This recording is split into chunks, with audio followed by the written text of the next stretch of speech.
Well. We are all the way live. What's up, KFL? What's up, KFL? Welcome to KFL Tonight. I'll be your host tonight, Jigmaster, aka Rob Brown. You know, call me whatever you want to call me. Just don't call me late for dinner, and don't call me Bob, or we fighting. We're gonna have some fun tonight, man. We're gonna have some fun tonight. Hopefully, everybody's prepared. I talked to you guys a little bit earlier. I told you to have your beverages. I'm gonna get on here and bring my co-host in here right now while we're doing this intro. Speaking of beverages, what's up? Speaking of beverages, what's up, man? What's up? Going on, man? You ready for Exciting this? Stuff. You ready for Exciting this? stuff, man. Exciting. Yes. I mean, we got so much going on this week. It's unbelievable. I mean, it's unbelievable. It is, man. It is. Won't you give us a little bit of insight into what we got? A little bit of what we got going. So, look, man, we just went live on Motion Sports Network, which is our own network. It is, all about sports, but more importantly, KFL is going to be on there, KBBT. I mean, if you play sports or if you fish or hunt or whatever, man, this is going to be the platform for you. It's for us, by us, and I mean, look, man, it's going to be so freaking cool. It's on. We have our own app now. Look, you can click a button. Check this out. You're able to click a button and watch freaking your favorite anglers on the KFL teams. And as you're traveling down the road or whatever you're doing, you're able to watch it through an app. You can watch it on Roku. You can watch it on Amazon. You can watch it on YouTube. You can watch it on Facebook. Whatever you want, man. It is going to be everywhere. It is insane. It's all coming together, man. Wow. And it's insane. And, I'm so happy about this because, I mean, look, we were kind of, KBBT kind of made the steps, put them in, fishing on a digital platform. Facebook, YouTube has its limitations. Now we took the KFL, put it on, on Pride Outdoor Network and brought it to like 40,000 people on average. And so now we're going to be combining the sports the sports element to the kayak fishing and the outdoorsman. So it's going to be a complete sports network, just like you would see with, ESPN or Fox Sports Net or something like that. We have our own website. I mean, it's going to be just absolutely freaking cool. And and I heard a little something that there may be someone on your network doing his own show by the name of Jigmaster. I heard a little something about that. Yeah, Jigmaster's going to have his own show. Derek Brundle's going to be having his own show. Blake Knight's doing some soccer coverage for us. Jeremy Baker, Juice, is going to be doing SEC. Juice World. We got so much going on, man. It is absolutely incredible. Kind of blown away by it, man, how it all came together. And look, the thing is, taking the next step into the digital platform and putting these guys out, deservedly so people can see like a Jim Louvier or Derek Miller Fish, man. I mean, and learning from that. Because, I mean, look, one thing I heard about the KFL is the people who were on teams learn more in this year collectively because they've learned from other anglers than they have in their entire fishing career. So, there's other people out there that want to learn what's going on. And that's what we're proud about. I mean, we have 3 E's when we do this. It's education, it's edification, it's entertainment. And we want to do all 3. Man. So we're doing it, man. It's been busy. It's been crazy. It's been a lot of fun, but it's all coming together, man. And not only that, KFL playoffs started last weekend. We got the Final Four. And I'm going to be honest with you, man. This Final Four is probably, I mean, these you can be honest. I know what you want to say. No. These teams deserve to be there. They were the 4 best teams all year. Let's just be honest, right? They were the 4 best teams all year. There's not even a doubt about that, right? We had some teams come on strong, come on late, but these teams were the best 4 of the KFL this year. They deserve to be here. Now that we're going to find out who's the best of the best, and to be the best, you have to beat the best. And Massachusetts is going to Rhode Island. That's going to be just an outstanding game. They know each other very well. Round 3. And again, this reminds me of the Baltimore Ravens, Pittsburgh Steelers, slobber knockers that's going to happen. And then, of course, you've got the best team in the KFL by far, no doubt, has been the Lonestar Bandits, undefeated. They have Alabama Hammers coming to them on Fairfield, which good luck, Alabama. I mean, you're gonna need everything you got to beat these guys. I will say that Alabama was arguably the best team in the league as well. With them, prior to this. I mean, I know they went to. I think they lost in Florida, right? They did. They lost to Florida. Yeah, they went to Florida and lost, which is which I mean, look, I mean that's it's a hard thing to do to beat Florida, but just as much as look, they went to Florida and look, I think they have an even tougher matchup with these guys in Texas.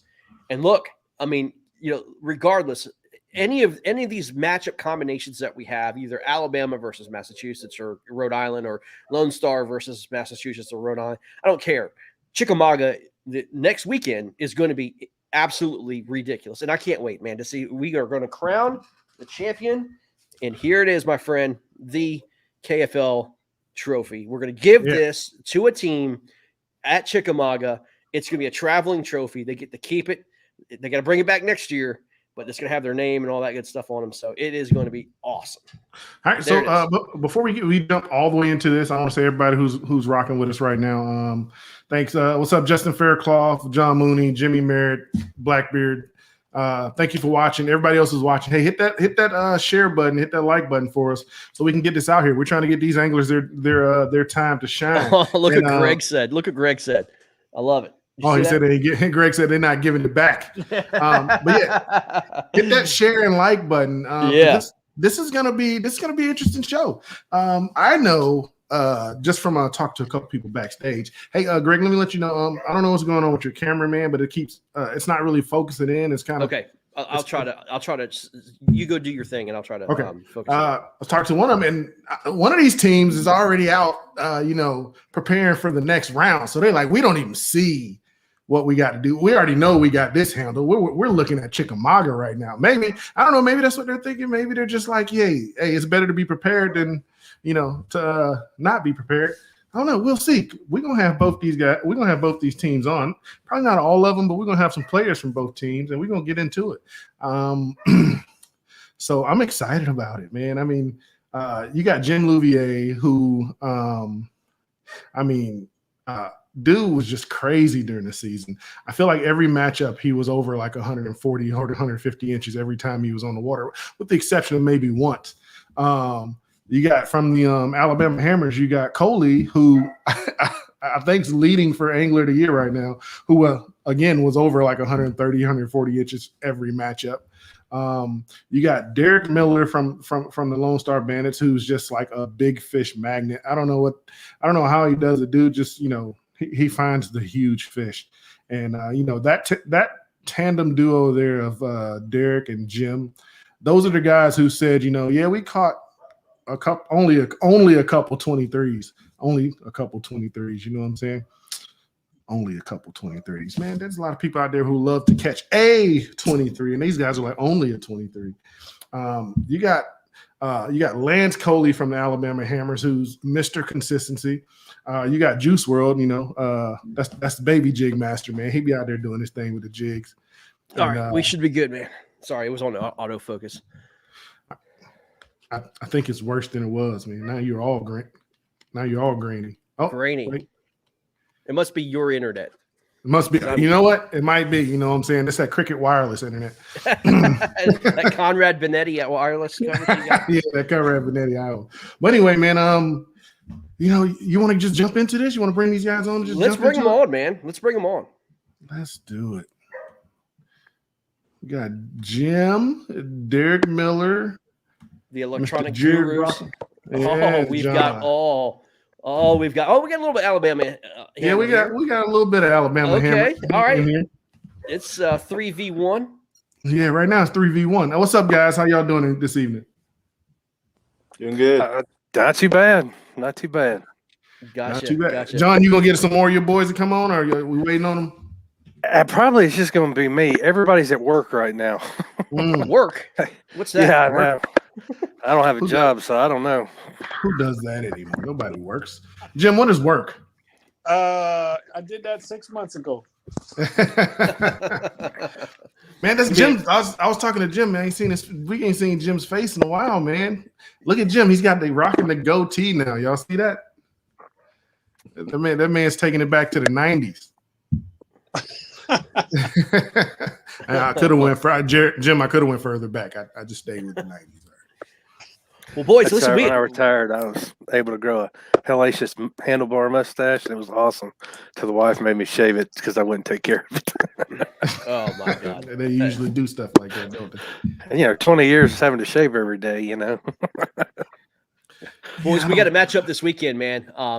Jim came on talking smack, came on and said, look, man, we're going undefeated. We're not going to lose. We're going all the way. We didn't come here to go this far and to lose. Alabama took care of business last weekend. Coley McGowan continues just to light up the KFL. I mean, his performance last week was ridiculous. I mean, that scare you guys? That scare you guys what Coley did last week? No. Well, Jesus. Okay. Coley is a wizard, and his wand is his rod. I'm telling you, it's amazing to watch him. That's Harry Potter, boys. I think the problem is I don't think Coley's going to be there this weekend. Is that right? I'll do it. I put it. I sent SEAL Team 6 down. We're gonna get him there. We don't know yet. We're finding out hopefully tonight. Gotcha. Unfortunately, Jeremy's not going to be able to make it. He got a promotion, so he has to work. So right now it's me, Tim, and Dan are the three, and our fourth guy is we're waiting on the word. Okay, very good. But everybody will know before the day. So gotcha. Now gotcha. Lone Star, y'all got one of the best trash talkers in the game on your team, Mr. Clifton Allen, and he's already chiming in. What? Boy. What Is this a strip club? Come over. Hey, well, John's having a good time. Some money for the boy. That's right. Oh my gosh, that is hilarious. Hey, Clifton Allen said 0% chance Alabama comes here and makes it competitive. He didn't say Alabama comes here and wins. He said Alabama comes here and makes it competitive. Competitive. John, he said y'all competitive. It will be. Y'all ain't gonna make it competitive. That's what he just said, bro. Well, competitive it will be, but a claw hammer can screw some shit up quick. I don't get that reference there, buddy. Are you referencing to Mr. Jim's post there? Yeah. Well, Jim, what was the motivation for that post there, sir? Actually, the truth is, Greg's been bragging just how bad Alabama is all year, and quite honestly, it just kind of ticked me off. when we went down to Florida and we were getting their butts kicked, I am and Jason, we were laughing about it, and I went, "Yeah, there's some hammers, there's some claw hammers, pack hammers." And I had those. I actually have a little bitty. That's a little bitty hammer. I have it in my house. I got it from my ex-wife. We used to use it to hang pictures on the wall. And I go, "Yeah, that's an Alabama hammer." And I said, "Here's a blacksmith type hammer." So Jason's like, "Well, if Alabama wins, you're gonna have to post that." So that's good, awesome. Man. That was good. When I saw that, I was like, has Jim been taking notes from Greg Nosar? Like, has Jim been getting trained? Has Jim been getting training on how to poke the bear? Yeah. I mean, I'll tell you this, Jim. I'll tell you this, guys. The last time, I'll say the last time I talked a little bit of trash to the Alabama Hammers, they came on strong. Like I said, they were, and I wasn't even talking trash. I said they were only going to win by like a quarter of an inch or half an inch. And that motivated them, and I think they might have won that match by like 80 inches, 70 inches. Well, it was what you've said in the past. There ain't a bad team in this league. Everybody's good. It's true. It's true. No fun at them. I'll tell you this, Jim. That's what's good. And I think that's what's good is teams can have good times with each other. And, that's what makes the kayaking community, such a neat place is we poke at each other. We have fun, we're out eating, drinking, talking smack. And then we go right back to fishing and everybody's cool with it. And that's what I love about it. And, and having a league like this, you got to have some shit talking because if you don't, then it's required. Why are you watching it? I'm not cool with it. When I see Clifton Allen in person, I'm whooping his ass. All right, that shit's happening. Do you know how tall Clifton Allen is? The dude's 6'7". I heard he's like 6 foot, 7'12" or something like that. He's 6'7". He will drop a hammer on top of your forehead. I don't have to punch up, man. That's when you just take him out at the ankles, man, at the knees. You can't do nothing if you ain't got no knees. You know? Oh no, I'm just joking, man. I actually don't have any ill will towards Clifton. I know he's a great smack talker. He's been quiet lately. I don't know what's been going on, man. It's like, is he still? I mean, he's obviously not banned on Facebook, but why so quiet, guys? I mean, like, I haven't seen Clifton or Conrad. What's up with these guys? Like, they're quiet. Well, Jared put the fear of God into Clifton, and that's why Clifton's just being quiet. Oh, I did? Yeah, you did. I heard about it, man. I heard about it. I can tell you what happened to Conrad. Conrad just got his ass whooped on like almost every Florida game. That's all that was. You know, it wasn't the Florida Copperheads. It was the Conrad Benetti Copperheads. And every time they lost, every person on the internet went after him. He got tired of it, so now he's punching bags, right? Conrad just keeps proving he's KBN guy right. Ooh. Every time he goes out of Florida, he just doesn't do well. Ooh. I know somebody like that. No comment. I know someone like that. Well, anyway, we're not even going to get several people. We did several people like that. We're not even going to get Tennessee, and I ain't catching very much. So, so Jared, have you been out doing any pre-fishing out there on the lake yet? Yes, sir, I have. Yeah, how's it fishing? Go ahead. Jared, about the next first time. I ain't talking about the next. See, you just told him. So basically, guys, what he just said is they've been pre-fishing on Chickamauga because they know they're going to be there. So, I'm not. We know we there. John, you got something to say about that? I said I was up there the other day, and it's not bad. I mean, you just got to dig like everything else right now.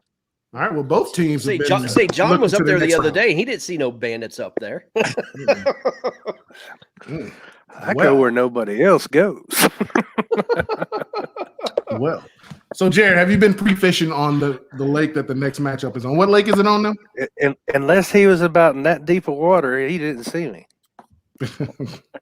What lake is this conference finals on? Fairfield. Fairfield. So have you been out there pre-fishing? Somebody just walked in the back door. They almost got shot. But it was Yes, sir. I have. You have. So how's the fishing been? I mean, you don't have to tell me what you've been catching them on, but how's the fishing been? Good. It's been good. Yeah. So, but we ain't gonna wait to end the show for that. Since you look like that little smirk you had tells me that it's been a little bit better than good for you. So what's not Alabama, but what is Lone Star gonna put up? Oh, it's gonna be over 200. Over 200. Yeah. Over 200. Is it that good? Is Fairfield fishing that good? We're not Louisiana and one man. Is fishing that good right now, huh? It'll be over 200. None of them flinched, man. Well, it'll be over 200 for one team. I love it. Derek, you know, agree with me? It's gonna be over 200. You know, Derek? when we're 210, then hey, it happens. Oh my God! Wow. Derek, you agree it's going to be over 200? I think so. Yeah. I'll tell you what. I hope all of you guys who are fishing are able to have your cameras on, because if it's going to be that type of show that you put on, we need to have every bit of that. Oh, 100%. We got to have it on camera. There's no everybody can see that. I mean, we know Jim's going to have his camera on. I tell you, by the way, I might not even get to fish. You're full of it, Jim. You got to earn your spot on Fairfield. And Jim, you are the king of Fairfield. You own the lake record. well, wait a minute. Jared has been bussing, just flat out right bussing. All right, Aisha has been bussing him. So if Howell goes out there and busses him this week, now we got to decide who gets the fourth spot. Is it me or Dad? All right, the hot guys get to fish. Well, guess what? I would never want to be put in that position, because you know what? I mean, that's a tough call. I mean, you guys have all those hammers that are actually doing well. Jared and Jason have their hands full. I don't know what you guys are going to do. It's all about winning, boys. Yeah, but man, that's tough. I will sit on the bench if it guarantees a win without a blink of an eye. Won't bother me a bit. I love that. I love the attitude, man. I really do. So But- it's Well, not- I got a as a bench competitor, in I my wanna be a truck. part of You that mean to win. bring an extra one for you? you got a what in your truck? I got an extra bench in my truck. I can bring it for you, and you can have sit down behind.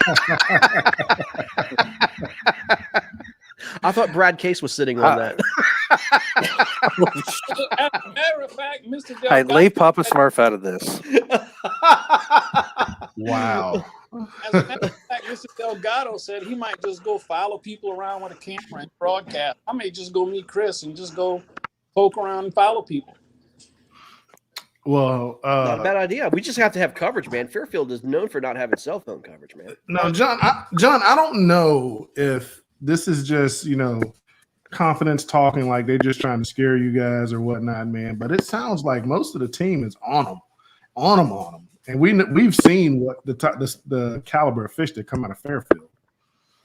So we know there's good fish there, and we know they're good fishermen, but we also know that we're really good. We go places and do very well. I mean, Florida wasn't a blowout, so we were confident we can get down there, find the fish, get on them, and, bloody knuckles and bruised noses. I mean, that's the way it works. So any of your guys had to put any time on the water already? No, not down there yet. No, Yeah. Not yet. it's coming, Guys, though. I want to ask you guys a question, though. I mean, for both you guys or both teams. I mean, talk about your seasons as a whole so far. I mean, are you guys satisfied, or I know the job's not done, but let's reminisce on the first KFL season you guys have had. Talk about it. I mean, what you guys think, what you guys expect, and how do you guys think you guys did? Well, we enjoy it so far. I'm speaking for the team here, and I think they all agree. We've had a blast. It has been just amazingly fun. Just a good group of guys. The team that we picked.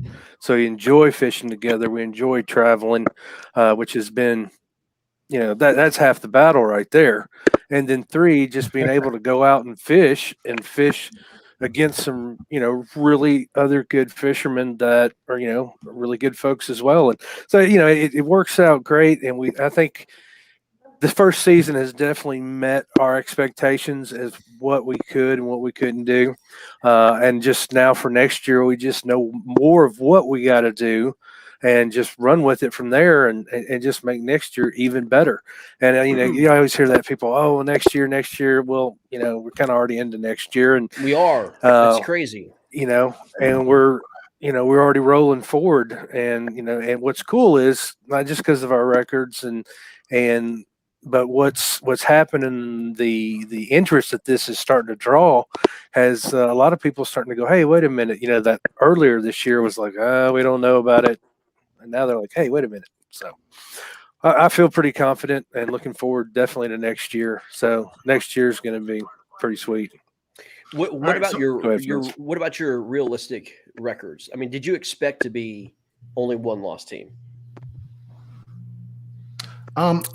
I can answer that because I think they expected to be a 0-loss team earlier. Because when I interviewed them, they were super where they would be. I mean, I expect everybody would say that, but I mean, realistically speaking, we were kind of looking at the schedule. We're like, hey, maybe we're probably going to be a 2-loss team or something like that. We're going into the season because it's hard to win on the road. It's hard. You know what I mean? We figured we'd have one loss. We were shooting for 0 because that's what you want, but. We penciled in one loss as a possible, like playing spades. It was a 1P. So yeah, 1P. I like now, that. On the flip side, Lonestar, I will tell you, has obviously met their expectations because I've heard nothing. I've heard nothing but we're not going to lose a game all season. They were calling this from the very get go, and they haven't done. They have not lost. I mean, it's been pretty impressive. Before we give them the floor, I'm going to say this. Lone Star, somewhere in the season, you guys morphed into the bad guys. You guys morphed into, the late 90s, early 2000s Rocky Maivia of the Pistons, the 90s Pistons. Yeah, of the bad KFL. boys. Yeah. And there was a controversy early on with some shit that went down. You guys didn't like the way ultimately shit ended up having to go down to, make it even for the league, and you guys were mad about it. You had some animosity about it, but I want to say that before you guys answer this question about your expectations of what KFL season or KFL is, and what is it what you thought it was. Well, let me say this though. With all that being said, they put all that crap behind them. They did what they had to do, and they're still undefeated. So at the end of the day, regardless of the crap that went on, still the same record. You know what I mean? Yeah. I mean, still the same record, but I can tell you, me personally, I don't think they put it behind them. I think it's just motivation, and they're still fucking. It probably is. Mad. It probably is. We're about to find out now. We're about to find out now. That's an understatement. Say again. Us still being mad is an understatement. I love it. Yes, I'll be blatantly honest with you. At the time it all went down, I was ready to quit. I was ready. Yeah, fair enough. It's not worth the money I put in to get in this league. Yeah, I'll be done with it and move on. All right. And Jared called me, Jason called me, and Jared said, "Let's win this damn thing out. Let's win the whole thing. We'll show them just who we are." And that's been the opinion of the team going forward. I love it. Win the whole damn thing. So, reason why I brought the whole animosity anger thing up, because I felt like I knew that was the case for you, Jim, and I knew that was the case for maybe another person on the team. Reason why I brought that up is because I wanted people to hear it, and then I wanted everybody to see that, hey, the team aspect took over. I think it was the team that made you stay. Like, I won't say they made you stay, but it was like, hey, let's do this as a team and shut everybody. Oh, definitely. And notice what I said about I'm willing to sit the bench. All right. One thing we agreed with the first meeting we had early in the season was that we were going to work together as a team. We were going to be a team, and we were going to put the best 4 people forward every week. All right. We were going to work for this, and our goal all along was to win everything. And like I said, if Jared's out fishing me on a particular lake or Derek's out fishing me on a particular lake, I have no problem with it. And I believe that's true for everybody on the team. Absolutely. So this being a team aspect, man, I mean, KFL, has it been anything like any type of other tournament you've done? Like, how does it feel, one, being the Lonestar Bandits, and then, when you've gone out and fished big tournaments on your own? Is it the same feeling, or has it been a different feel? Oh, no, it's totally different. So I'll tell you this. So when we played Southeast Texas on Fairfield, was that right? We played them on Fairfield? Mm-hmm. Yep. I went out on a Tuesday scouting. I hadn't been on the lake in a couple of weeks. I found a spot. I called Jason. The next day I brought Jason to the spot. Jason was the MVP that day of the game, and he caught fish within 150 yards of where I brought him. And I brought him and Howell, and I didn't bring Howell there. We met him on the lake, and I said, "Here's the spot." And so in an individual tournament, I would never, ever consider letting people know where I caught fish, right? I would never letting them know what bait I caught fish on. So KFL is tremendously different in that regard, right? I mean, if you want to win, you got to share. You have to give up information that you would normally not give up at all. And I think that's one thing that has made our team really strong, is we have all as a team been willing to give up that information. So true, man. Well, Jim, you have to work together as a team, and then am I breaking up? Yeah. Oh, go ahead, man. Go ahead.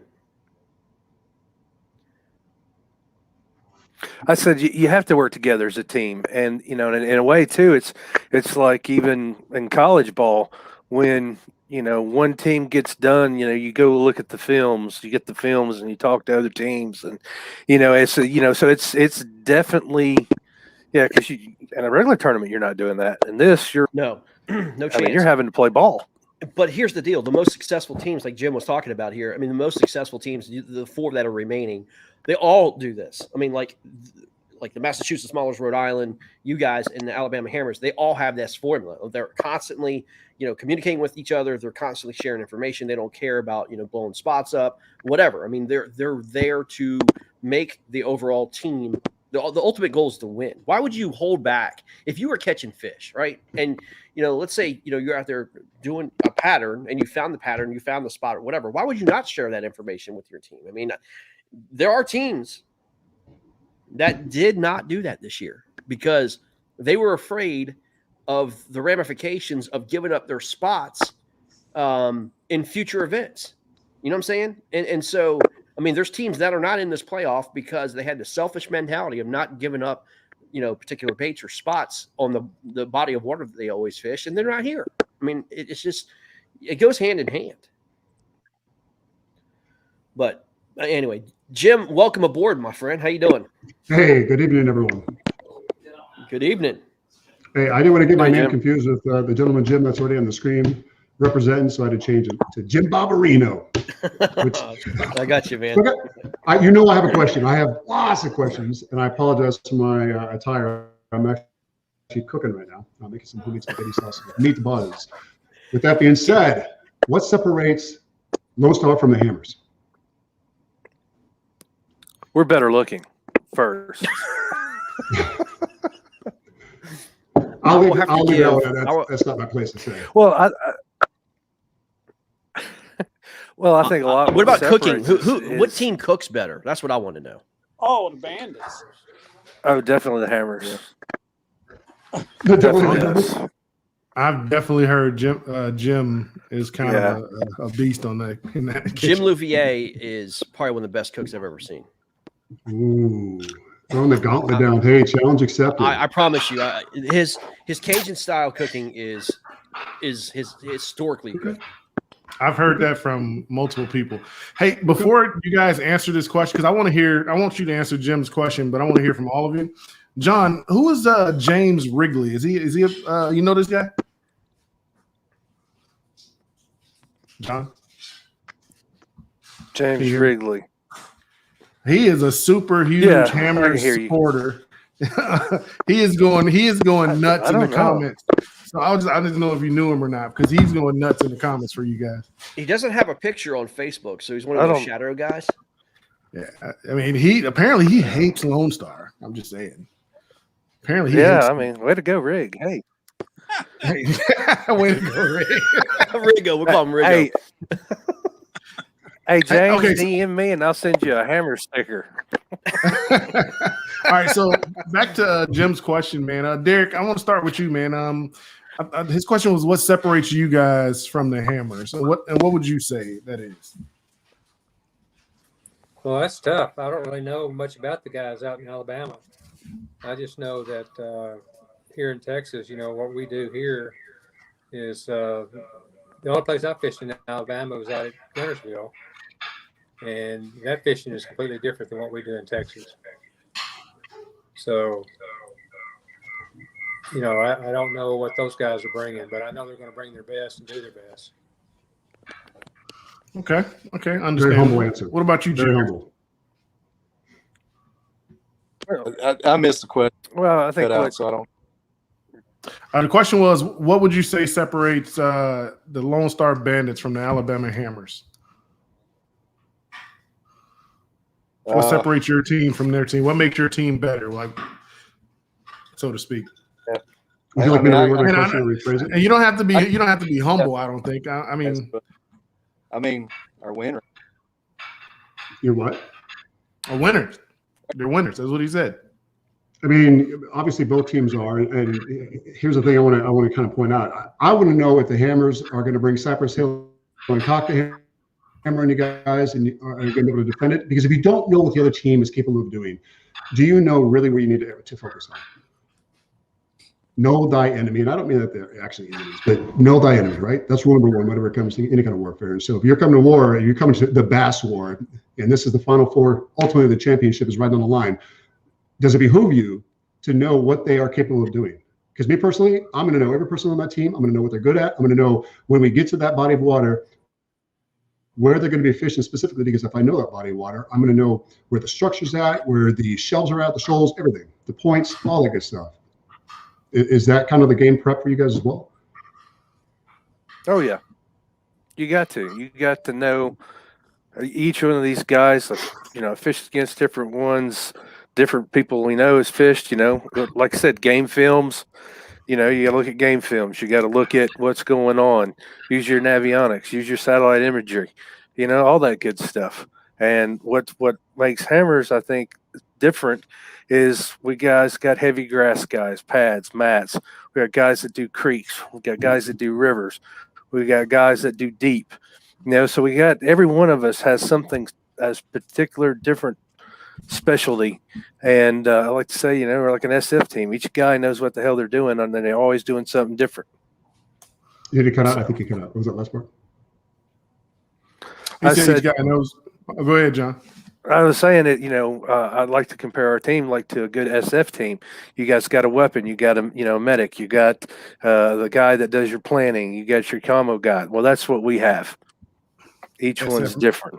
SF meaning special forces. Yeah, good analogy. Hell yeah, I can do this. I can do this all day long. If we're talking 5-6 man team and if you're doing 2x2 rushes, this is my language now. So ultimately, if you guys are coming to the table with the body of water that you're superior on, does that change the game if you have to move outside that body of water and fish somewhere else? Because it seems like in the past when we've been talking, especially with the Hammers, they've thrown a lot of smoke. They sent you your bill saying, "Hey, it's time to pay up."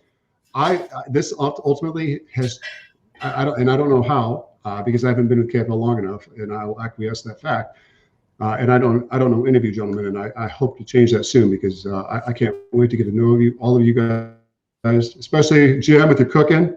Jim, cooking. I want to know what's going on. But ultimately, what is it that changes the game for you guys? And I appreciate you answering that question to the part you did, because it seems like the Hammers have come kind of almost like a favorite. Not that you're not, but if you forgive me for saying this, with all due respect, why is it that this has now become a good versus evil thing? I want to know. Like, it seems like, because I hate the Cowboys, right? But I love the state of Texas. Hate the Cowboys with a passion. Oh my God. But I love the state of Texas, and I love fishing. I love football. It doesn't get any better than that, right? But why is it that I can't stand the Cowboys? Is that the same aura that we're looking at right now? Don't feel bad. I don't like the Cowboys either.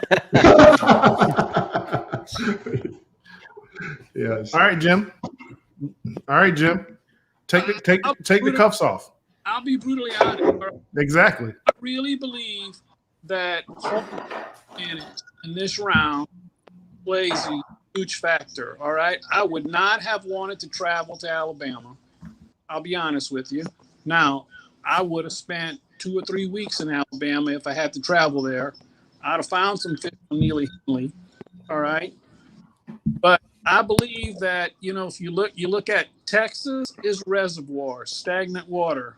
Alabama, TVA lakes, right? Running water. They are two different fisheries. All right. I historically struggled. Derek, has been a national championship. He's fished Gunnersville a couple of times. I fish Phil. I fish Eufaula.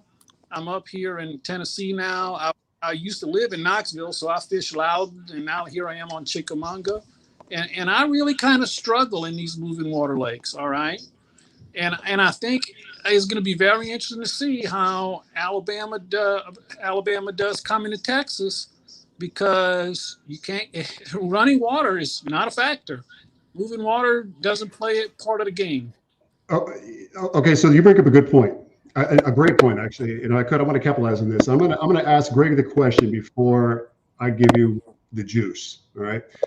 So Greg, last week when we were talking to the Hammers, we were talking to Colton McGowan, especially. It was later in the programming. It was myself and Jig Master. We were talking to him.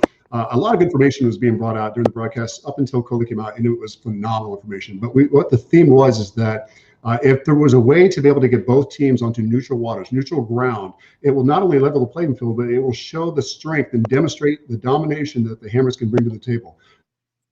Now, I'm not trying to hype it up too much. Please don't take it like that.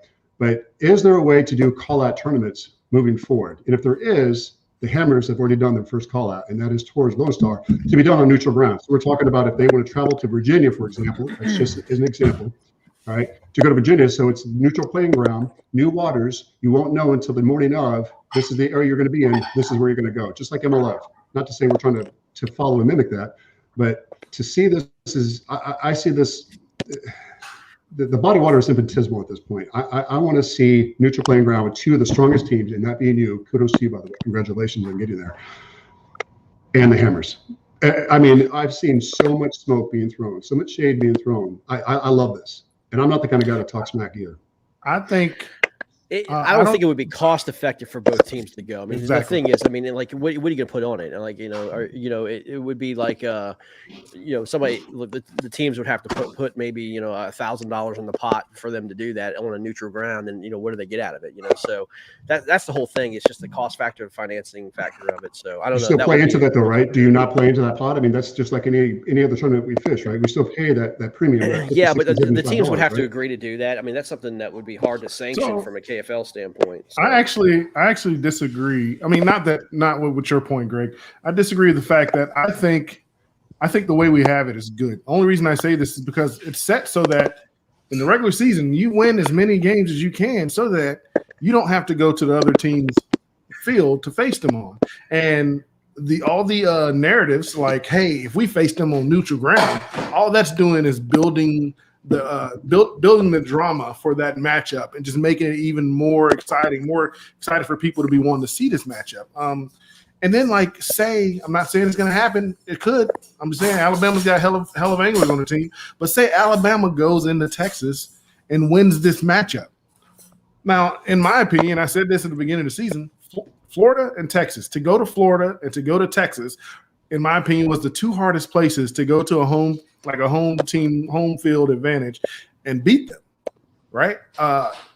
I'm excited to see this because I think Alabama's one of the teams we have in this league who could do it. Yeah, but in the NFL, they don't play purpose like that. They go to neutral territory because they have to even up the odds. That's in the Super Bowl. Yeah, but we're talking at some type of competition. We're talking about competition. It ultimately has got to have some type of status quo across the board, right? Is bass fishing not a sport?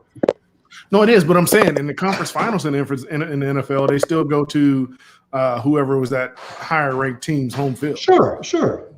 But at the same time, when they get to the Super Bowl, they're not doing that. Oh, well, our Super Bowl is going to be on neutral ground where he's already practiced. This is This is aside from the tournament. Go ahead, Jim. This is the conference championship. It's not the Super Bowl. Yeah, exactly. I understand that. That's why I said at the last minute, I'm glad I got that in because it would seem like I was trying to hype it up like it's part of this. I'm talking separate out from this because it has been a big buildup, and this really you're comes talking down about separate out from this. Oh, okay. a little bit. Yeah. Well, I am. There's a little bit about it. I am absolutely because of what's been spoken. Like we talked about last week, last week was definitely about, hey, following the championship.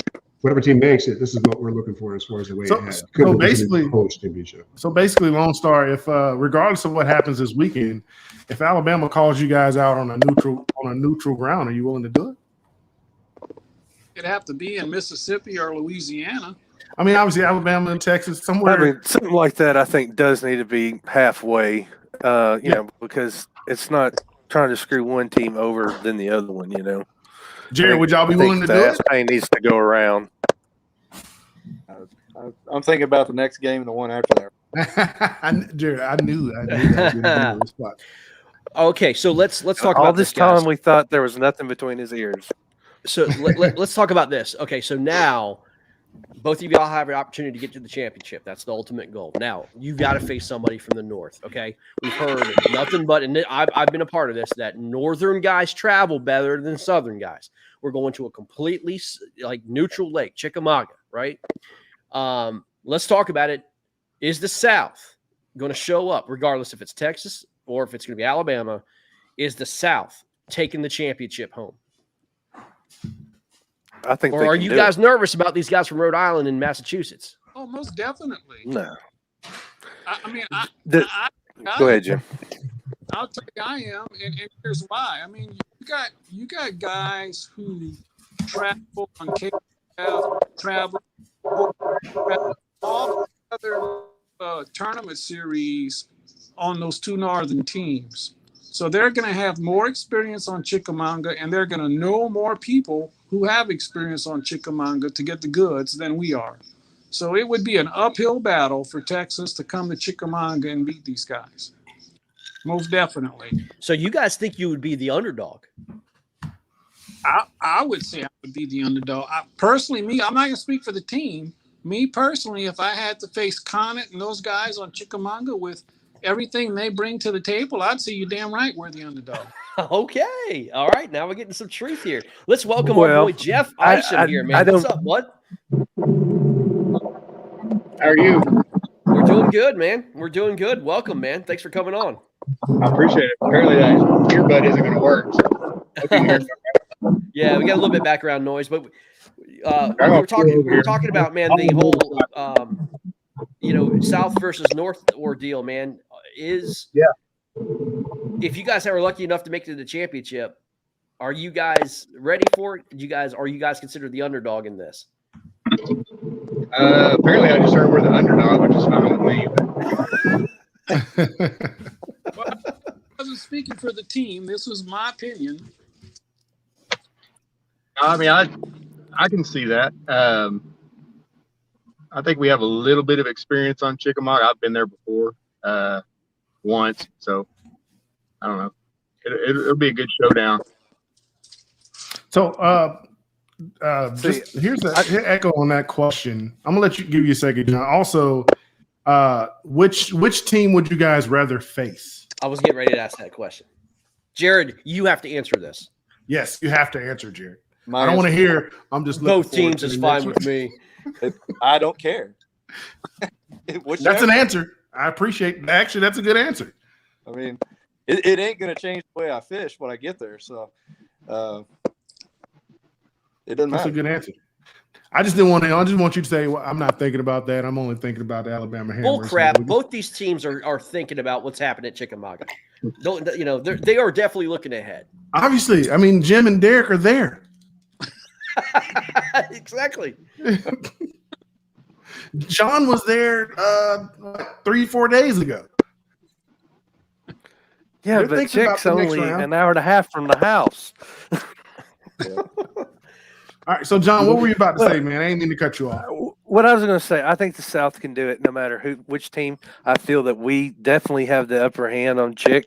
All of my guys fish it quite a bit. Like I said, we live right down the road from it. And talking about teams, I think Mass Mauler is the better team. Sorry, but the team to face would be Rhode Island, because I don't think Rhode Island guys has as much experience as the Mass Mauler guys down on Chick. But it doesn't matter which team comes down. We're still going to turn the hammer loose and, break their kneecaps and send them back north. You can break kneecaps. Like carpetbaggers, get the hell out, I love this is so good. It's so good. I mean, I know a lot of the guys on those teams. So they're really good dudes. I like picking one of them, but fishing, Mass would be the tougher team, I think, without a doubt. But Rhode Island would be the team you'd want to play. Wow, okay. So you're calling out Rhode Island? Pretty much, yeah. There you go. All right, Jeff. I think it was it Derek? Not Derek. I think it was Jared who said he thinks you guys are going to put up over 200. And word is you're pretty hot on the lake right now. So are you feeling over 200 for that score for this weekend? Yeah.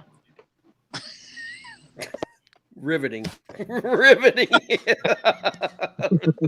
mean, there he is. Trying to get good content here. That was good. That was good. That was great. Yeah. That was. I think it's very possible. There's no reason it shouldn't be. I just want you to know, Jeff, you just totally reminded me of what is it? Fifth Element, when Chris Tucker was asking what's his name? Bruce Willis stuff, and he was like, his answer was like thrilling. You're just like, yeah. John Mooney asked a great question. John, this is to you, man.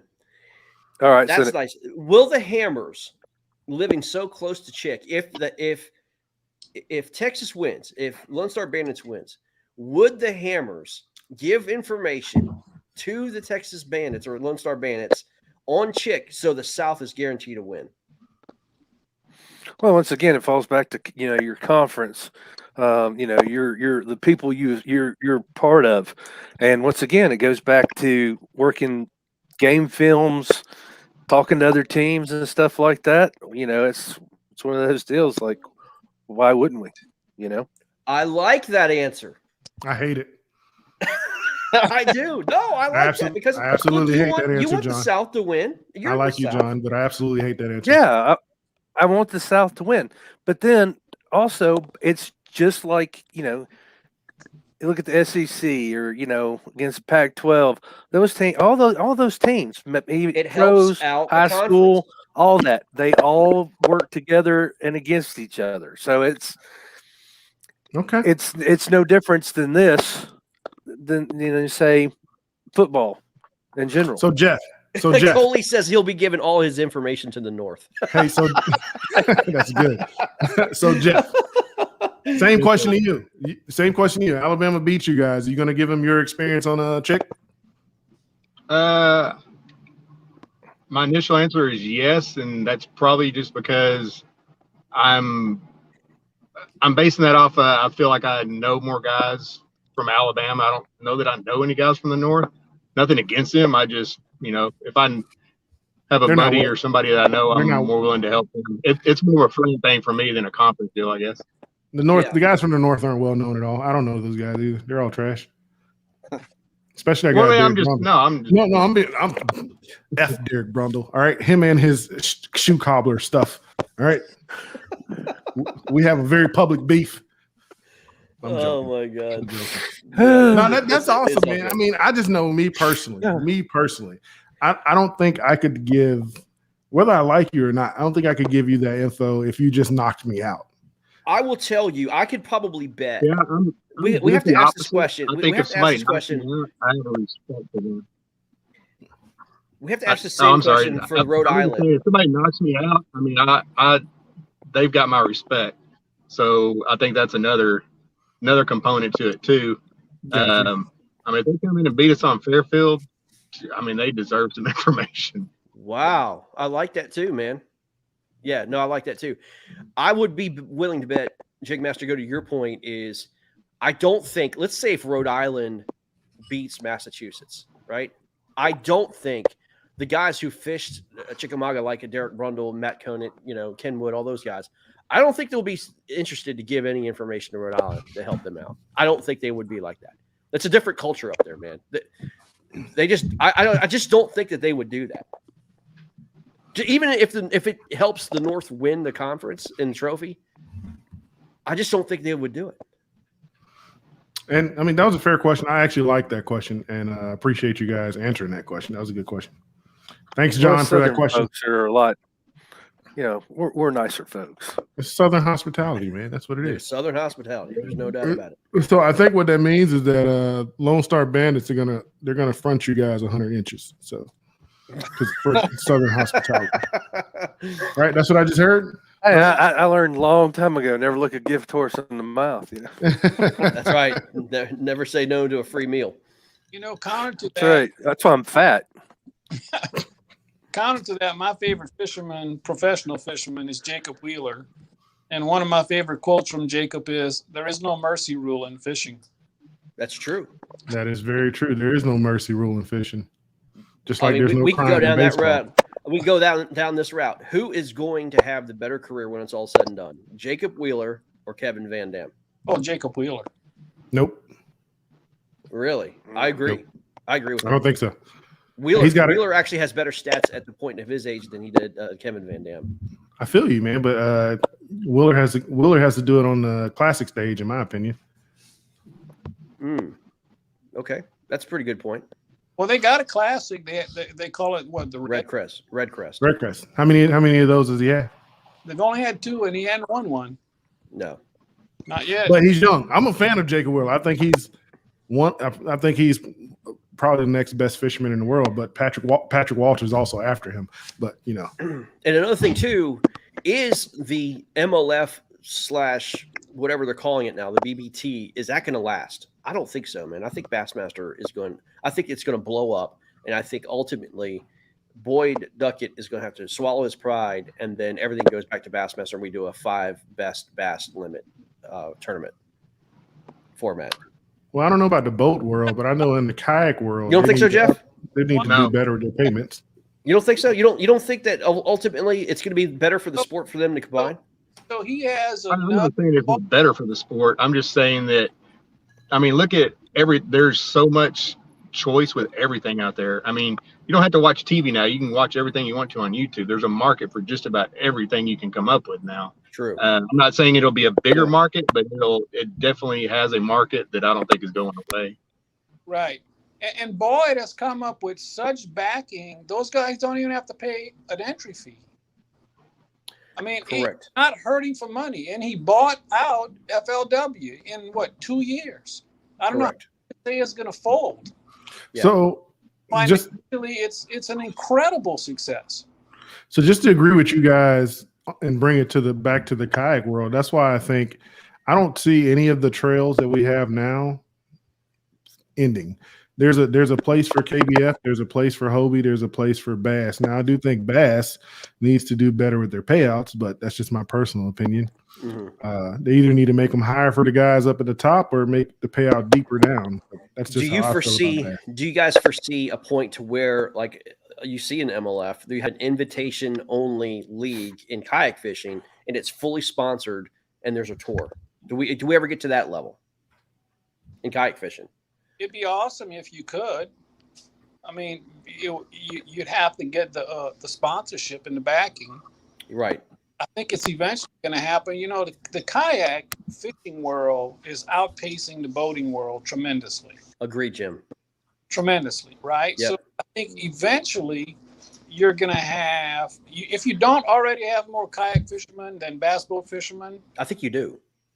You're going to get there big time. The question is, when do the companies like Google and Zoom realize that their market is the kayak world, not the boat world? When somebody approaches them with it. Well, let me tell you this: Bass Pro Shops has already recognized the fact that their return on investment in the bass boat world is not there. That's why they pulled out. The Whitewater company, they pulled out and not sponsoring any bass professionals because they think that they can have a better return on their investment by pulling their Ranger boat professional, backing for all these pro fishermen, and they've turned their money into different like amateurs. They've got $1 million amateur team tournament nationwide that they're doing, and they're putting their money into things like that, more local stuff, more social media stuff, more influencer stuff. But I mean, look, Bass Pro Shops and those guys, they're kind of the leader when it comes to, putting out the sponsorship money. And I thought they made a big statement what happened this year by pulling out their ads. Yeah. So the question is when do they take that money and put it in the kayak world, or a portion of that money and put it? Well, the problem is, I'm gonna be flat out honest with you. We're live, and I'm gonna talk you straight in the eye. Until kayak bass fishing cleans up its own act and being able to basically survive and not bicker with one another and not have all the negativity that kayak bass fishing does have, it won't get anywhere. And I'm dead serious. Like, you can't have constant online bickering of some of the top kayak fishermen and have a platform where it's nothing but trashing each other. That has to stop. And I mean, look, everybody has the right to say what they want, and that's cool. And everybody has that mindset. But I'm going to be honest with you. I've talked to a ton of pros. I've talked to a ton of, endemic sponsors, and their main thing for kayak bass fishing is we are the redheaded stepchildren to the bass boat world. And they are tired of seeing the constant barraging and bickering of kayak fishermen with each other. And until that stops and changes, no one's going to invest in it. No one. I agree. I agree with that, and I disagree with that because I think the same thing happens in the boaters world. It's just that theirs is not as public as we make ours. That's true. I think that's you're true. right. but I think Greg's I got think it's more spread out in the boat world. It's not so Right, concentrated. Jeff. They Yes, handle it. They yes. handle it differently. They handle it differently. Hey, Jim, great choice of beer, by the way. Oh yeah. Great choice. Clifton, you're right. They do the same thing. You're exactly right, but they don't make it as public. They don't. They handle things behind the stage. But I just want to, John, I want you to know I was going to ask you a question. John had said he has one more question, and it's kind of funny. What KFL team is signing Mike Iaconelli next season? Not ours. They have to have red and black colors.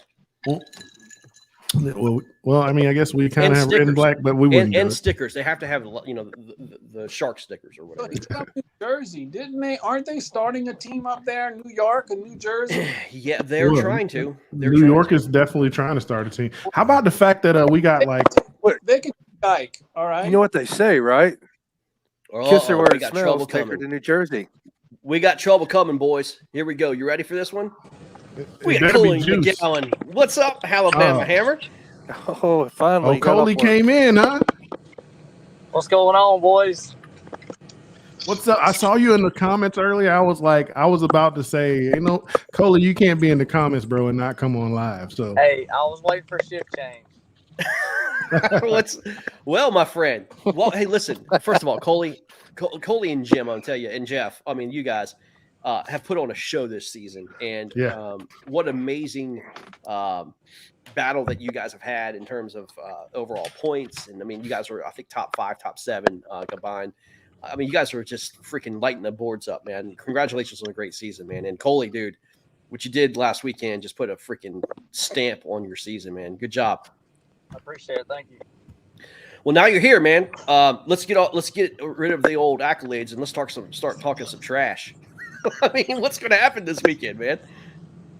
Man, it's going to be a dogfight. It could go either way. I know how good those Texas guys are, so hats off to them. I mean, they didn't make it this far by not doing what they do, but nobody on our team's any slouch, so I feel like it can go either way. I guess it depends on who shows up and handles the business that day. Well, do we have news? Are we going to be able to make it this weekend? Yes or no? Hey, it's still on the limb for me. I'm still trying to convince my chief to let me go. So, give me his name and social security KFL number. will make a phone call on your behalf, my friend. Yeah, I know. Actually, I is your chief from Texas? No, he's not. He's an Alabama guy. He's an Alabama guy? Yeah. Did you share this link to? Hey, if you know his chief, share this link to him because he needs to hear what the hell's about to come out of my mouth. So share it to his chief. So that real talk. Hey, where you at? The guy who's talking all trash in the comment, James. Share this to Coley's chief. Yeah. Clifton. I want to go back to what Clifton said in regards to what we were just talking about. I think they were seriously mad at each other in kayak world. They're mostly just pulling legs. I agree with that. So sort of. There's a lot of banter. I love the banter that goes back and forth regarding kayak fishing. I mean, John was talking about, that's what makes this kayak community great. There's a lot. Let me just say this: the minute that there's a lot more money on the line, that's not going to be banter anymore. You know what I mean? When you're talking about $100,000 paychecks, the banter kind of goes away, and it starts getting real. You know what I mean? And that's the kind of thing that I hope, that. I love about the kayak community. We can all have fun, cut up, and talk trash and all that stuff. But when you're looking at it from an executive standpoint, and guys are endemic and non-endemic sponsors, sometimes they take it a little bit too serious. You know what I mean? They're looking at things and they see things, and they don't look at things in context. But on the outside looking in, it doesn't look like banter. It looks like what they see, on TMZ or something. You know what I mean? So, anyway. So I want to bring up a controversial subject with the Lonestar Bandits, and that subject is win or lose, and will it change your decision? Will Lonestar be back in the KFL next year? Ooh, are they going to take the trophy and steal it and not give it back? I did that. That's what I hear is going to happen. I did that. I got all smiles. I got no comments. We got no comments. All right. Once again, I'll be brutally honest. Right now, I will say good. I do not plan to be back next year. Right. I heard that. Certain things have to happen for me to come back next year. Number one, James Wrigley throwing down number hammers. one, we would have to have a sponsor, a primary sponsor that would cover all travel costs. As it is this year, if we win this whole thing, I'll basically break out even. That's not a very good risk versus reward time investment. Yeah. Right? And the other issue is to do KFL right, it takes all your time. Correct. I played a couple of KBB tournaments early this year, and the remainder of this year, I didn't fish any other tournaments. It was only KFL. Between scouting and games, all I did was KFL. Yeah. So if there's not a big reward at the end, then why do I want to put all of that investment in? Yeah. Okay, the key is sponsorship. The key is sponsorship. You got to get it. That's right. I'll say this, Jim. Not at all what I expected as your response, but I love the response because I 100% agree with mostly everything you said, man. Hey, Robert, you know what I think it is? What's that? I think he's afraid that their strength of schedule may be a little difficult next year. Oh!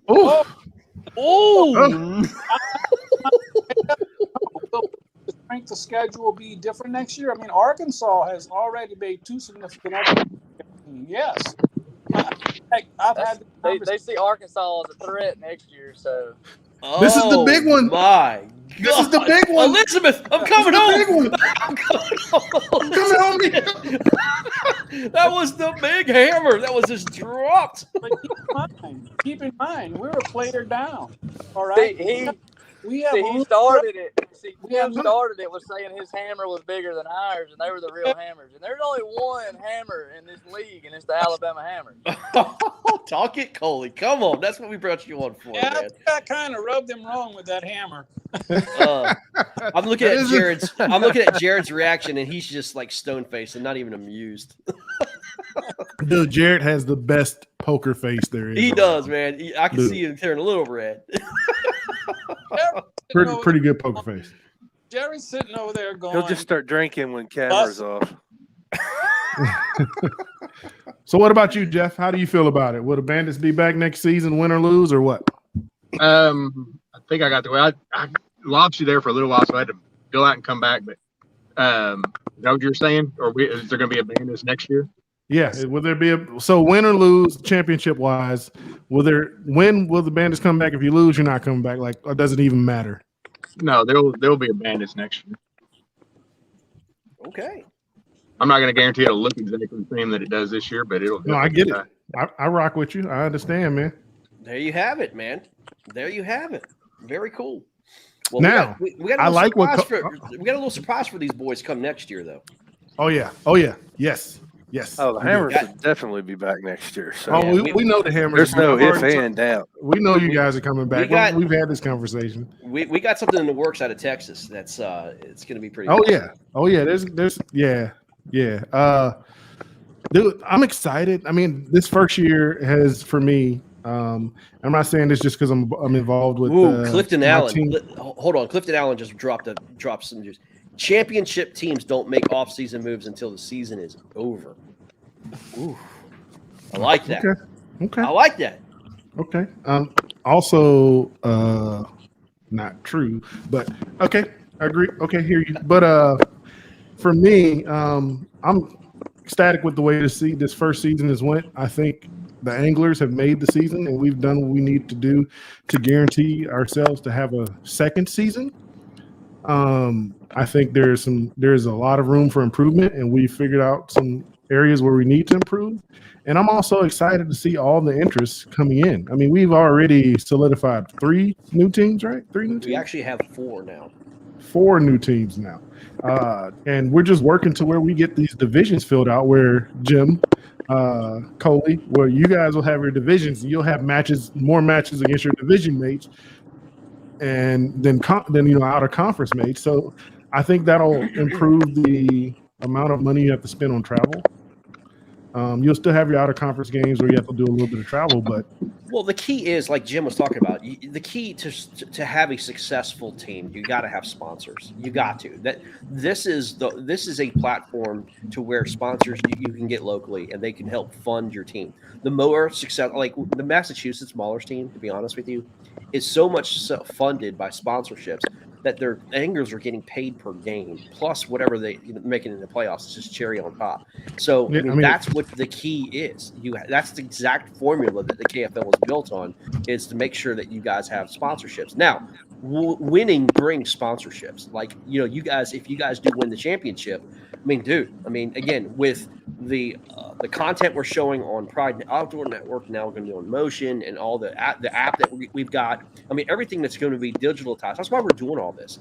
It's because we want to give you guys the biggest platform for exposure for your sponsors. That's why we're doing all this. That's why we're all in with digital. That's why we're all in with the app. That's why we're all in with YouTube, Facebook, all that stuff.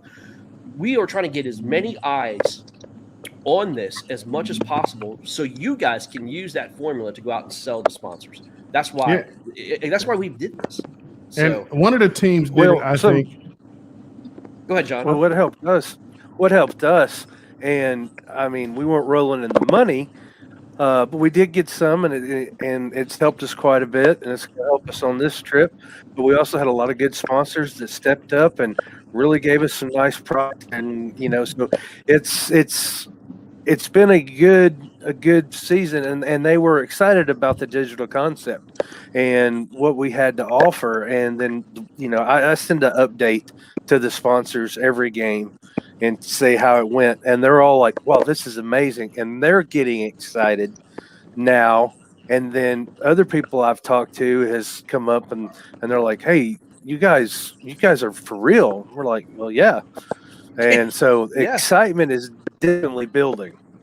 No doubt. I'll tell you my experience when I went to West Virginia. When we took our team to West Virginia, literally we were popping into like a restaurant. We were walking down, walking down the street or whatever, and people knew exactly what we were doing.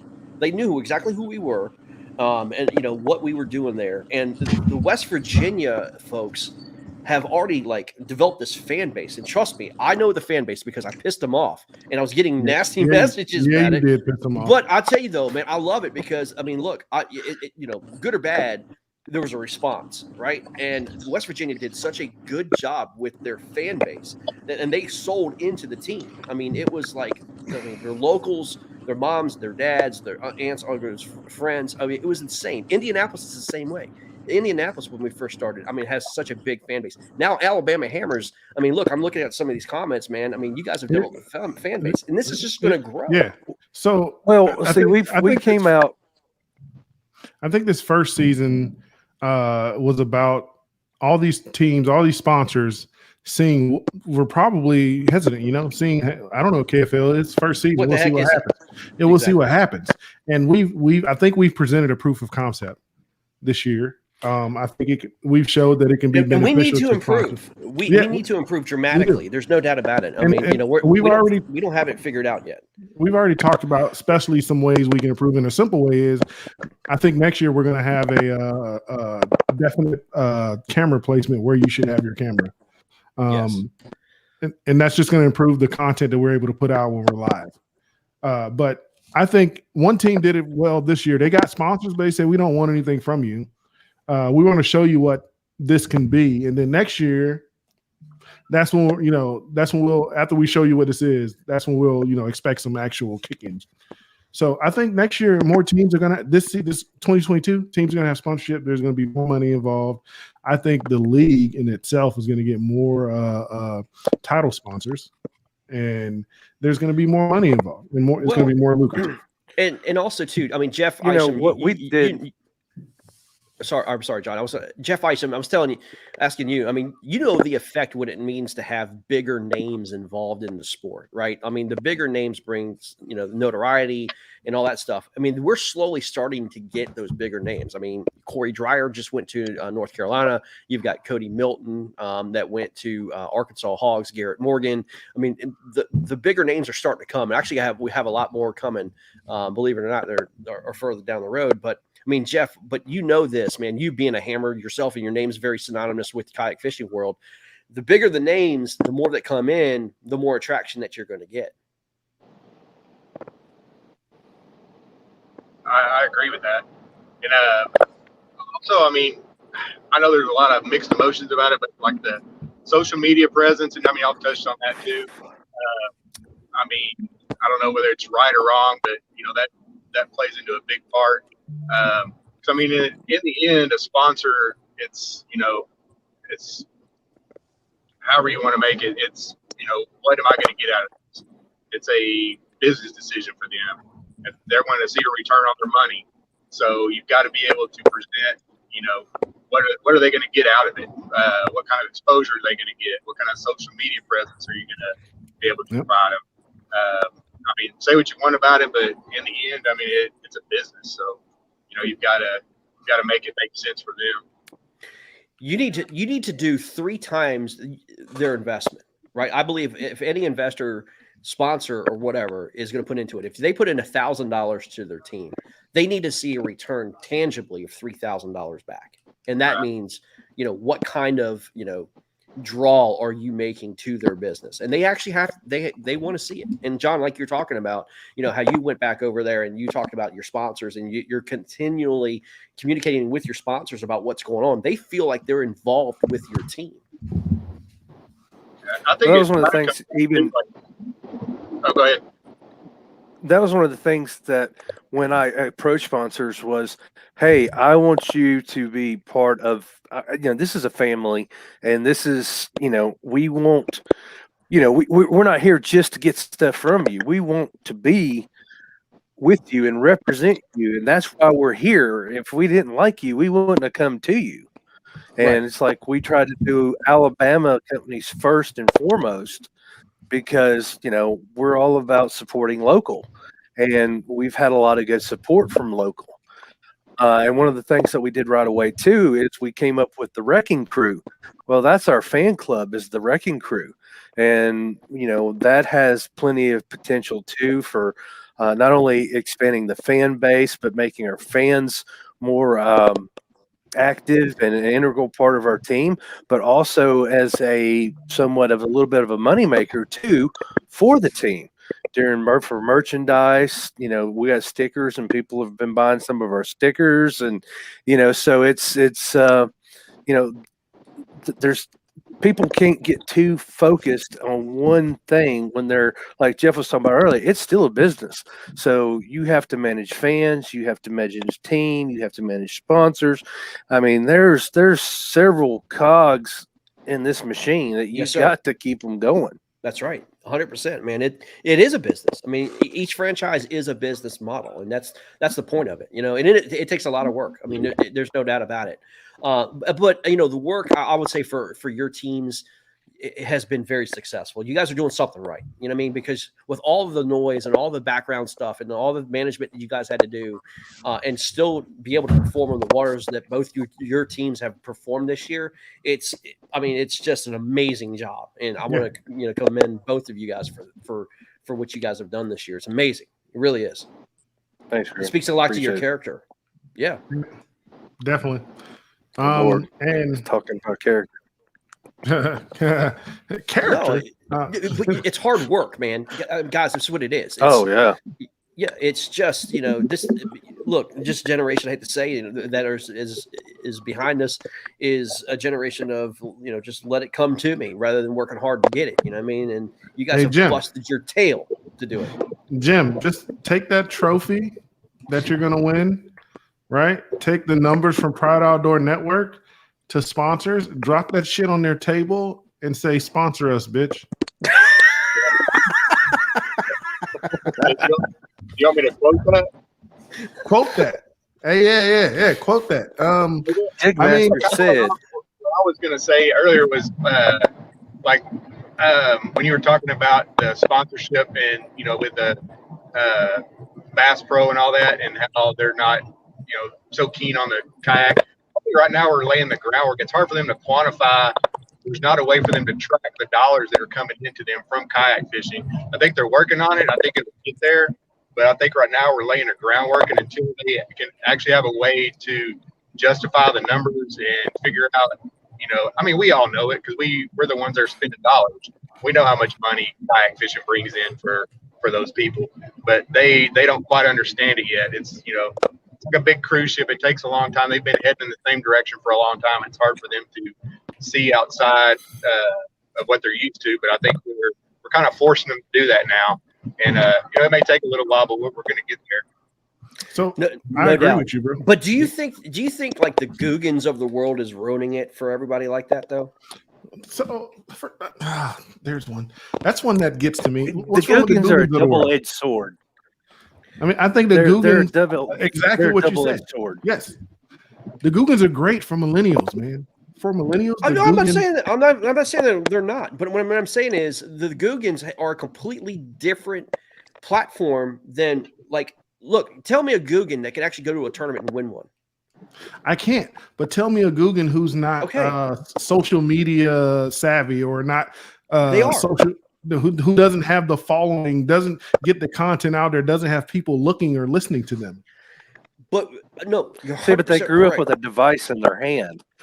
Yeah, and I personally, what I'm saying, look, there's a difference. There's a difference between being a practical bait company and actually fishing and succeeding in fishing, than like the guys that are like Jeff Isham's talking about. We're trying to build this platform. There's a forefathers that have paved the road before us. The Ray Scotts of the world that paved the road for the Bassmaster, that put in a hard time, hard effort, and everything else to make them successful by using their skills on the water to prove a concept. The Googans has an app, a green coloring board, and they made millions. Now look, I mean, what is the best route? And that, I'm not making fun of the Googans, because I mean, look, they're very successful. In fact, I think their income revenue probably far exceeds just about any bait company in the world right now. But the fact of the matter is that what sponsors are looking for now? Is it more they're looking for the next Googan, right? So I'll answer this question for you. Well, I'm not going to answer that. That's going to bring it to a political side. I don't want to go there. I think yes. I think yes. I think sponsors are looking for people who are social media savvy and who can help sell their brand on social media, because social media is the way of the world now. I'm not saying I like it, because I suck at social media. I have to get tips from my wife and my son all the time on how to work every social media platform there is. I'm just saying it's just like in the hip hop world, when we talking about music, hip hop world, there's the people who love lyricists, who like rappers who actually have something to say and actually the purity have of the purity of it, the exactly, purity of it. yeah. Love it. And but the people who are all over everywhere now are the people who are like the Googans. Correct. So the Googans, I feel like the Googans have their place in this world. In this fishing world, and it's all. I hate to say it, but it's all on the business side. It's all on the business side. As anglers and fishermen, no, not at all. But the question then is, why worry about going out fishing and trying to prove yourself when you could just try to develop yourself and buy followers like the Googans did? They did. I'm gonna call them right out. They bought their followers. I know that for a fact. But they weren't trying to be professional anglers. They weren't trying to be professional bass fishermen. They were. The thing. When it comes to sponsors, at the end of the day, all they care about is eyeballs. And if social media is going to get them more eyeballs than any other platform, then that's all they care about. So, that's exactly what I'm saying. Or don't. Yeah.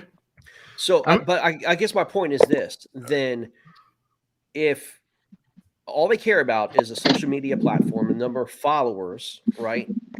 Then why go through the trouble of becoming a good angler, right? I don't think it's about that for sponsors. I don't think they give a shit how good of a fisherman you are.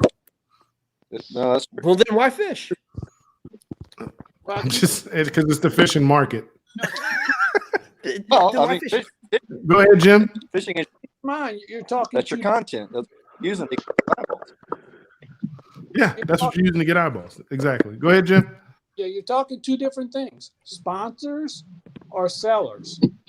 Fishermen or buyers. All right. The sellers don't need to become better fishermen. They want to sell. I think that they probably need a 3-to-1 return on their investment. Mm-hmm. They want to see the social media. They don't care who they sell. So until KFL grows to the point that they're following KFL, the average team is Where's the feedback come from? a significant sponsor. Now, if KFL becomes a blaring success, then guess what? Next thing you know, every KFL team is going to be able to go pick up some big sponsor. That's the goal. Because there's going to be, 200,000 people out there watching it, on Saturday mornings. And all these fishermen are going to be out there, whether they're good or bad, they're going to be buying the stuff. Yeah, no doubt. Let's be honest, man. We are not going to become a top 5, sport in the United States. We're not going to become the NFL, NHL, NBA, and all that stuff. We're a niche industry, okay? But the outdoors industry as a whole is 2.7% GDP of the GDP. It was like something like $430 billion was spent in outdoors in the last year and a half or 2 years, or whatever it was. So it's a gigantic number that has to do with the outdoors industry. We're just a little piece of that pie, right? Kayak bass fishermen are a very, very small piece of that pie, right? So the thing is, you can't be everything to everybody. You have to develop a niche. You have to develop an interest. And one thing that KFL did was it's a niche of a niche, right? Fishing is a big niche. It's, you look up Google fishing and you type in Google, you probably see a billion, different searches when it comes to fishing. But now then you look at kayak fishing, which is, again, a niche in fishing. And now you look at team kayak fishing, which is a niche in niche. You have to develop that niche, and then you can grow that niche out, right? You can't just take and conquer the world, basically at 4 billion people and all this stuff, and you get 4 billion eyeballs out. You've got to develop a very small, successful niche and then grow it. And that's what we're trying to do, right? We're a niche of a niche.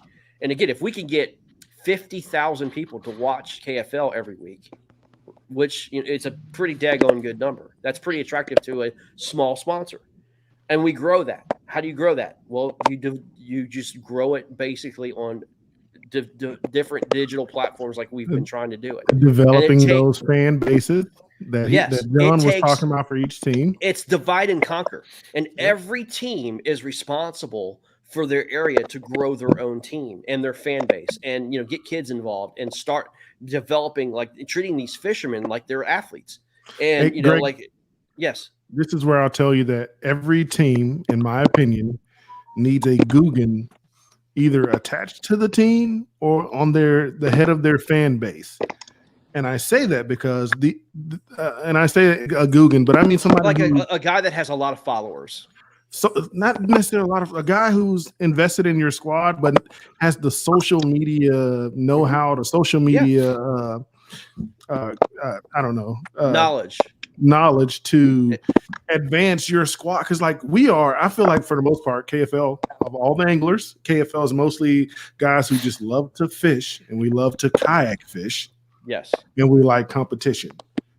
Right. We, for the most part, all of us aren't really super social media savvy. We all need a Guggen on the squad, not for fishing, but for building our team's brand. Well, I'll getting our team's brand out. I'll use KFL Detroit. Okay, Motor City Ambassadors. They have a social media guy, and does a wonderful job on the social media platform. And they've developed a tremendous following and fan base up there because, like you're talking about, there's a guy that's really just honed in on their social media. Another one is Dontrell Sullivan from the Tar Heel Lumbers. I think he's one of those guys that you're talking about. But you do need somebody to handle and manage your social media presence, and it needs to grow, and it needs to grow exponentially. It cannot grow, basically you get 10 followers to 20 or whatever. You need to go from 10 to 100 quickly. You know what I mean? And grow it from there, and then exponentially grow again. So the Bandits win this whole thing. You're going to need some people to get the Bandits name out there. All right. No, so we don't have that problem in Alabama. We just didn't get internet till last year. That's funny. Yeah. 3 or 4 weeks. All right. Sorry. For another 4 years. Is it still dial up, John? And another thing too, Actually, I got to get out and crank the generator to make it work. Here's another thing too. Don't be afraid to go big. Like, don't be afraid to look, man, Bob's Bait and Tackle Store is a great sponsor, or Joe Schmo, whatever, local auto shop is a great sponsor. I think if you ever seen the thing Tin Cup, you ever seen Tin Cup before? Yeah, of course. Oh yeah, great. Okay, so you know how the guy had basically Taco Bell, not Taco, the local taco place and all this other crap that he get, so and so's insurance company and stuff like that. Well, he didn't think big, right? You got to think big on this level, man. Don't be afraid to go to Budweiser. Don't be afraid to go to Lone Star Beer. Don't be afraid to go to whoever, these bigger companies. And all you have to do is tell them to go see. Here it is. Here's the platform. Go to Pride Outdoor Network.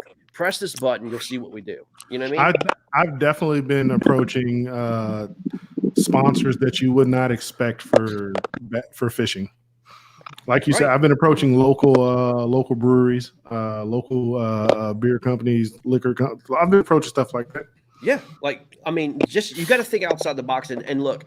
You're going to get probably 90% of the time that people are going to say no, and you can't be afraid of the no answer. Okay, it's not a no; it's a not right now, right? So you got to turn that kind of attitude and say, okay, I'll follow up with you when things get real. You know what I mean?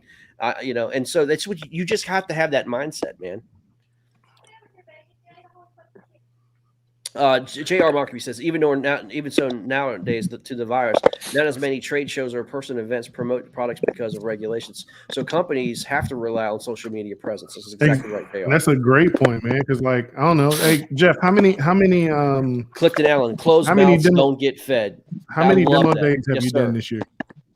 I'm sorry, how many what? How many demo days have you done this year? Demo days? Zero, right? How many kayak, not kayak companies, but kayak stores, like Delaware Powder Sports? How many demo days have you seen from places like that this year? Not a lot this year. Not a lot at all. So the stuff that we're normally used to, the fishing expos, the demo days, all that stuff is not out there, man. Not right now, because we thought COVID was calming down, but it looks like it's making a. Well, you saw what happened at ICAST, right? Y'all see what happened at ICAST this year? Yeah. Just about half of the people got freaking the COVID virus. Man. Exactly. So we're gonna have to find new ways to bring people in, man. But whatever. I don't even want to spend this whole time talking about this. I want to know before we get off, because we've done an hour and a half now. So let's get back to this. Let's get back to this. We have done. Yeah, I'm late for dinner. Let's get back to this, and we're going to end it out with this. All right, I want predictions. I want predictions. I want to know. I want predictions now. I just want to hear some truthful stuff. I like Jim because Jim is always like, I'm gonna give you the lowdown. I'm not gonna hold nothing back. So that's what I want, nothing held back. I don't want Jared giving me the politically the great answer, because he's always like the great answer, the correct answer. I want to know who wins this weekend, what the score will be, and will there be some shit talking prior to or afterwards? Well, I think I already answered that. Where we at? Was that John? Jared. That was Jared. My bad. Yeah, we'll win, and it'll be over 200. What will Alabama catch? What would they be? You know what? We're gonna have 206. Say it again, John. 206. So wait, let me. You guys, whatever. Before we answer, when are you guys coming to Texas? When are we coming to Texas? When is the Alabama team gonna pre-fish in Texas? Oh, Friday. Friday. They're gonna put up 167 inches. Oh, okay. At least you gave them a limit. I'll say this: I think Alabama will have been the best competition on this lake that we could have seen on this lake. Oh, Fair enough. I would So agree with that. But what's the Oh, most? nice, Jared. Thanks. What's the most that's been put up on that lake against y'all? Not much. not much. No. Over 100? Arkansas really just didn't do well. Over 100? Has it been over 100? Yeah. Southeast Texas came in and put over 100. Yeah. 145 or something, I think. Maybe. 130 or Yeah. Okay. And my 167 is nothing against their capability. Well, It's Clifton- not an easy lake to learn overnight. Clifton Allen said that. I think it was Clifton Allen who said that earlier in the comments that. No. Yeah, somebody said you're not. No, it was Jason Campbell. He was like, 2 days of pre-fishing is not going to give you what you need on that lake. That's correct. So I mean, the fact that for the most part, what I've heard from most of you need more time on the water on that lake. To the fact that you're saying that Alabama is going to be the best competition that you've had on the lake, I think that's a big statement. Obviously, you guys are 100% confident you're going to win, but you've acknowledged the fact that Alabama will probably be the best competition on the league. So you said over 200, and you said you think Alabama's going to do what? I Jared? said one. Jared's Almost what, Jared? If I had to make a judgment on that, I'm going to go somewhere around 150 to 160. 150, 160. That's Okay. still giving them. That's still giving them Giving a lot. pretty good honestly. respect. Yeah, it's giving them a lot. What about you, Jeff? Jimmy, you're going last. I'm going to be a little more generous. I'm going to give them 175, but it's still going to fall way short of our 202. Okay. Man, John? I'm going to say, even in a bad day, I think we'll still make 180, but I definitely know we'll bust 200 this time. Because I'm sorry, you guys, it's going to be a hell of a knockdown, drag out, but I just don't think the wind's going to blow your way. wow. So we got Coley McGowan back.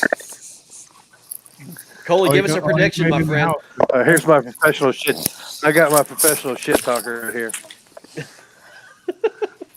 What are we talking about? Sorry, I hadn't drank missed enough. all I'm sorry. service. We're talking about what's the prediction of score? For the winning team or both teams? Both teams. Both teams. We've heard a lot. Texas has said they're putting up over 200 inches. I think Jared said you guys will put up about 150 is what you said, Jared? No, you said I said 150, 160 is what you said? 160 to 170. 160 to 170, and they're going to put up over 200. And that's kind of been the same, but I think Jeff gave you guys probably another 20 inches.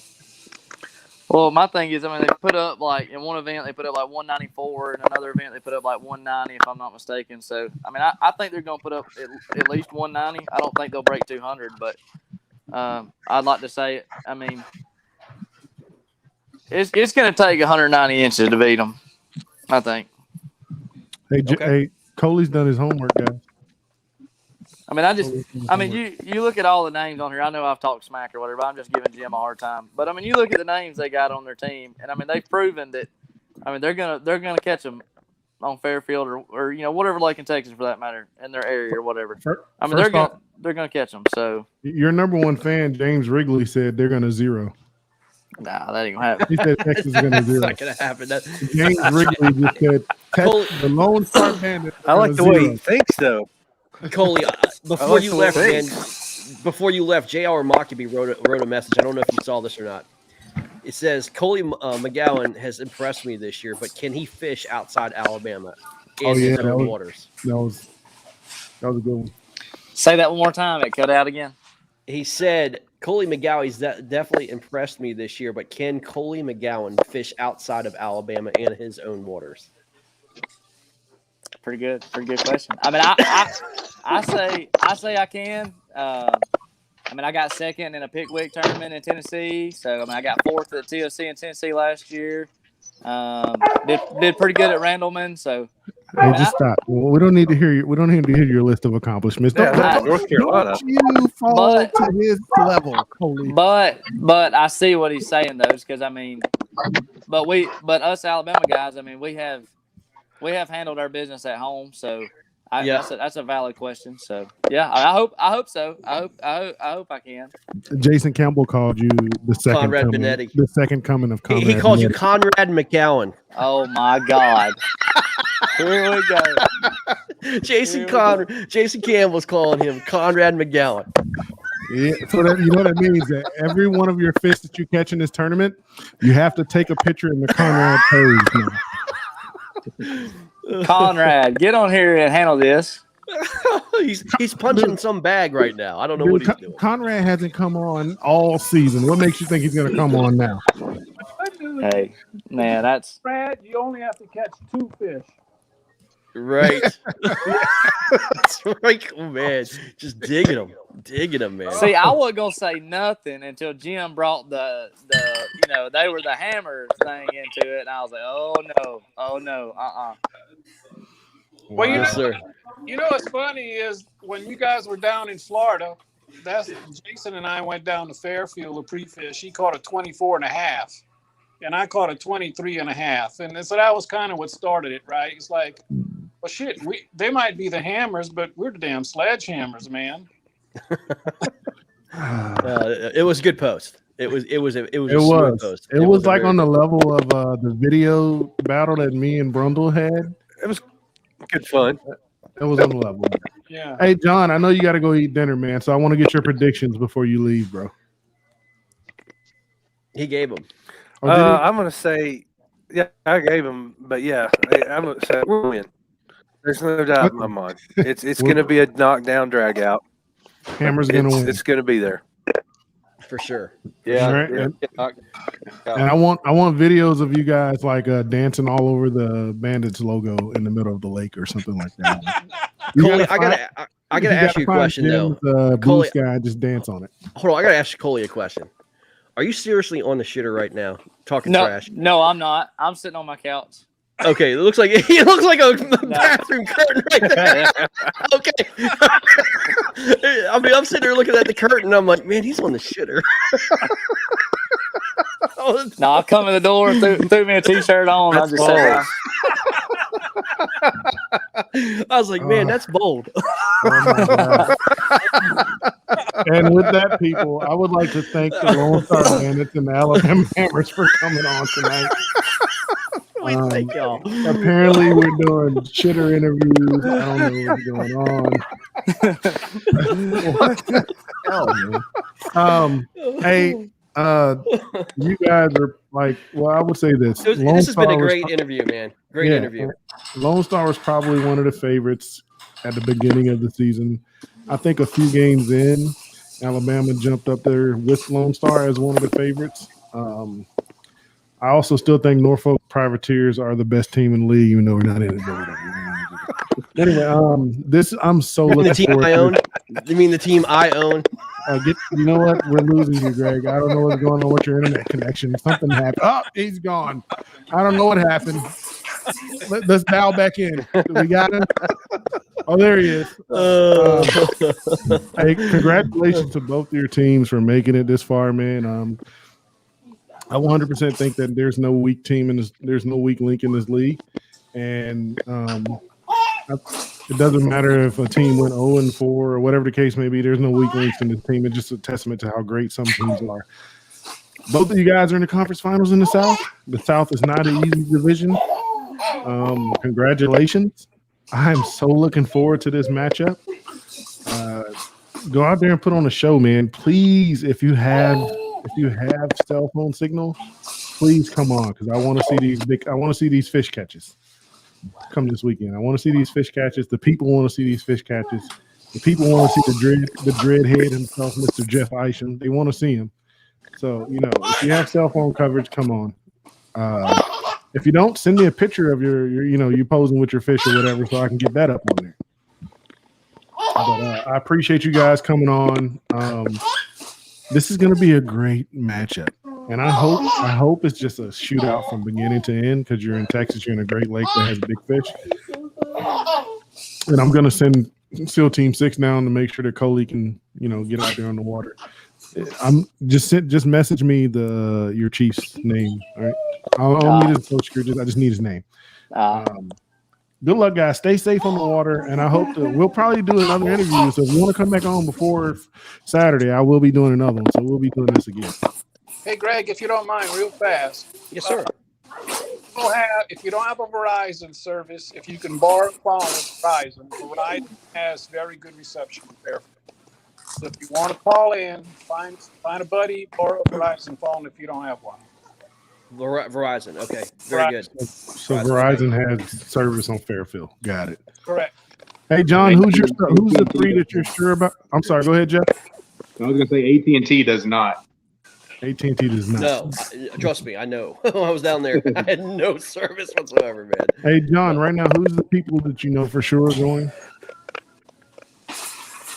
It's going to be myself, Daniel Perry, and Tim Perkins. Okay.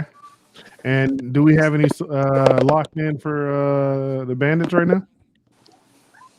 It's going to be Jared and Jeff and Derek and either me or Brian. Oh. Okay. Both great lineups. So looking forward to it, man. Looking forward to it. And y'all have a great night, man. I know it's getting late. Y'all got to eat dinner and all that good stuff, man. Y'all have a great night. Thanks for coming on. And Coley, it's always nice to see your baby face. That's what I'm talking about. Half an inch, baby. Half an inch. Ladies, he's not All right, talking guys. about what y'all think he's talking about. All right, guys. All right, good night, guys. We'll see you guys. Bye. Thank you for having me. Thanks.